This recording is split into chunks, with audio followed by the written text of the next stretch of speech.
Horrible film featuring these dweebs. Remove this from my channel immediately. An even better film was ours. The Lars von Trier film Antichrist has always been known to me as the one about a grieving husband and wife. It depicts the loss of a child. In order to ease his wife's common grieving symptoms, the husband, a therapist, takes her to the Eden woods. His wife's symbolic wickedness caught him completely off guard. In any case, get ready. Could be the Antichrist. In these woods, Satan is at the helm. Hold on for the breakdown if you're interested in seeing what happens, including all the messed up parts. I understand. Bring on the go line. What you acquire, the Antichrist starts off by fucking around the house in an unrestrained manner. It's rather graphic, in fact. Nick decides to go on his own little adventure while his parents are so engrossed in hugging him. It seems like Mom and Dad put everything on the bed, but Nick is perched on top of the cabinet, gazing out the window. Tragically, as the couple finishes, Nick plummets from the window, and the boy's death is instantaneous upon impact with the ground. Time to grieve. The loss of a child is a tragic event. The parents' anguish is beyond my comprehension. The wife has a breakdown during the funeral. The wife has been in bed for a month, overcome with the usual sorrow. Our husband's animosity toward the doctor who will be treating his wife in 2 weeks gives away his true profession as a therapist, to us. Is that 2 weeks away? At home again she is. That one, we will definitely get. Sex therapists shouldn't treat their own families, they claim. Since things tend to get intimate during their sessions, maybe they're correct. He seems unconcerned about the son's death, in her opinion. For the sake of her thesis, her husband says he was simply letting her be alone. Nick and she went to the Eden woods so she could get some writing done. She felt apprehensive whenever Eden came to mind. She is visibly exhibiting signs of severe anxiety. As a coping mechanism, she begins to hurt herself and engage in sexual relations with her husband. That won't accomplish that. Up's out. Her fears must be confronted. The Eden woods are her second worst nightmare. Despite her deliberate decision to remain in solitude there. Some time ago. Consequently, they travel to the Eden woods to engage in combat. That worry is manageable up until the wife starts to feel trapped by her own anxieties. While she sleeps, her husband takes a short stroll and encounters the embodiment of sadness. Clearly, that isn't grief, is it? A lovely little doe, that's all he is. That, my friend, was ugly. Is the little doe trailing behind her the stillborn fawn? The anguish period has begun. Anarchy prevails. An interesting alternate title for this film would be perfect. When the wife finally gets up, she discovers her husband lounging around. This terrifying location was still necessary for them to complete their exposure. The crosswalk, though, was just too much. I don't understand why, but it's amusing to watch how you all run away without any apparent cause. Put an end to your laughter. This is significant. Following his own path to the cabin, the husband notices a shed nearby. While his wife sleeps, he lies with her for the night, his mind racing with lingering memories. His carelessness was regrettable. These bloated ticks, which are white in color, cover his hand the following morning. They still have a lot of work ahead of them, and I can only imagine how difficult it was to pull those off. Realize it can't control the wife by walking like blending into the forest. But even in the darkest of times, nature is merciless. It's as if an ant infestation causes a baby bird to plummet from its nest. It will be torn to shreds by a hawk shortly after this. Seems to me that is implied the happy couple will witness the event. Do you recall the thesis that the wife had to write? A sign, it was called Guy. She and her son had been writing it in the Eden woods at one point. I don't understand why he isn't lying next to her. In the middle of the woods, she hears a child's cries and races to locate her son. Of course. Unfortunately, he was in a shed adjacent to her, but he was all right. I mean, it's still as if he ought to be standing beside you. What the hey was all that sobbing about? What if it wasn't a child, though? Something else had to be at play. Perhaps it was a high alpine girl. It was as if the forest were weeping on its own. Yes, most likely Blair Witch. The Eden Woods may be the source of her anxiety, perhaps. Since he is Mr. Know-it-all, the husband claims that everything is just a panic. She swings that ray at him in an attempt to strike.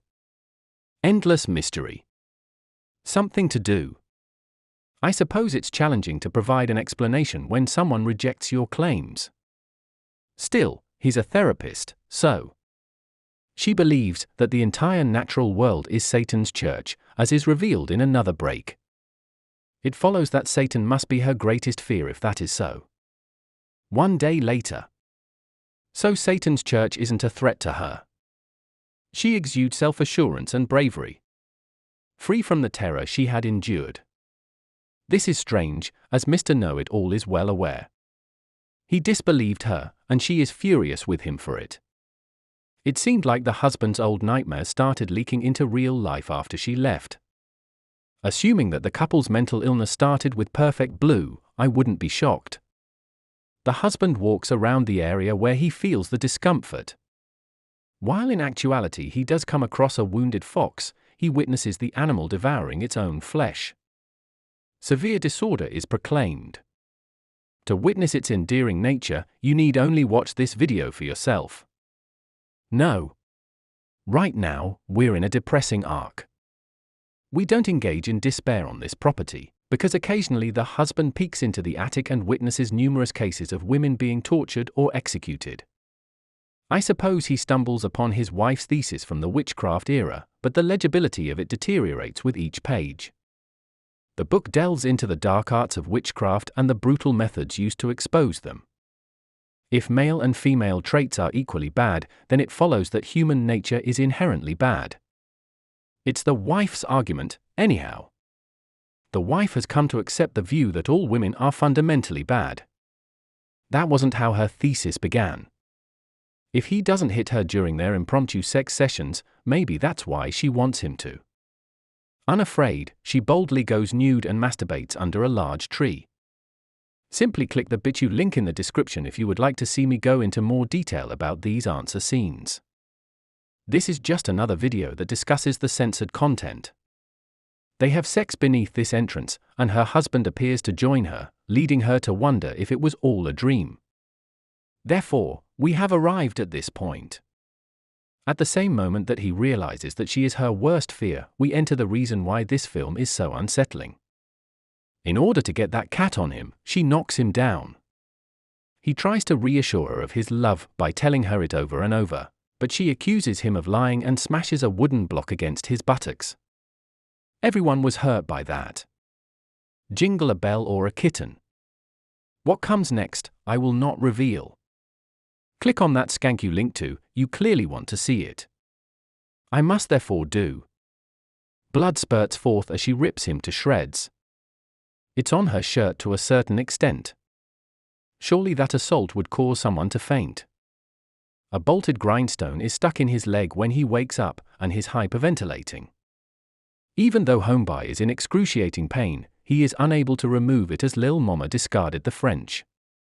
Even though he crawls quite a distance from the shed, his wife finds him. Gone. Even though he hears us yelling for him, he says no. Up into a foxhole it goes. In the foxhole, she draws nearer. The wounded crow he encounters reveals his own feelings of despair, which his wife uses to pinpoint his location through his frantic cries. It doesn't matter how much he beats this bird, nothing solid has happened yet. At least she tracks him down, but she's no match for him. She then proceeds to bury him alive by physically digging to the spot where he was buried. Now is the time to beg. The woman seems to be fighting an internal struggle. The husband should have died an early grave because of that wickedness. But she feels bad about it and ends up rescuing him from the foxhole. She explains to him, "You're going to die," after gently bringing him back to the cabin. But that is not the case presently. Soon, the three beggars must join forces. Upon their arrival, someone must perish. She takes pleasure in using his hand as he quickly passes out again. A flashback occurs here. While she was having intercourse with her husband and Nick was playing around. We were mistaken about her level of ignorance. It seems like she caught him clambering up to the window and then watching him tumble out. I failed to communicate verbally. Oh no. She might be genuinely wicked. Without a doubt, it is only her. Someone with a mental illness was she. To get even with herself, I suppose. The woman severed her own clitoris. The time has come to see the unfiltered, graphic scenes. It was as if he were sending a message for his homeboy's sorrow and despair to seep into the cabin. Awakening just as he frees himself from the grindstone, she finds herself reminiscent of the three beggars in the story. However, the squatters persist. Fate takes a life. Just like it first overcame his wife, he begins to feel an overwhelming sense of anxiety and fear. Out of his rage, he begins to strangle his wife until she is completely dead. His wife is dead, so he uses this funeral pyre to burn her body. Until the fat lady sings, "I suppose it will not be over." As usual, this scene is extremely cryptic. The husband looks up and sees a swarm of women approaching him. They appear to be sporting somewhat antiquated attire, albeit not completely out of date. I first assumed they were depictions of women beheaded for their witchcraft. Assuming that to be true, my preferred theory holds that these depictions of the women were released from Satan's church after the wife's death. Beyond that, I am unsure. Despite the fact that it appeared to be an everybody hates Chris moment, I do not believe that they intended to harm the husband. He appeared to be relatively harmless. It was Antichrist, that is. Even though Lars von Trier's films don't get much discussion on this channel, I still consider him to be one of the top directors. Just a friendly reminder that the Extreme Scenes video on BitChute, Lincoln, and description contains all the uncensored scenes. Coming up next, the scary stuff. This is the signal to continue. Then let's jump right in. Seeing the wife self-mutilate is the most disturbing part. Absolutely ideal. Upsetting content. The most enjoyable part, though, is probably the part where the little fox learns to talk. You can watch it on BitChute. Forget it. You make a very sinister sound. In a way, it was endearing. Nah, I'm joking. Actually, I'm a fan of that conclusion. It was completely non-threatening. On a subconscious level, I was almost relieved. I think that's all. The new miniseries Extreme Scenes on BitChute also features the uncut extreme parts. Compared to uploading the same long-as video, I think they might be better. On the right side of this picture is Jack's house. Director Lars von Trier was also involved. Please like and subscribe to our channel if you enjoyed this film.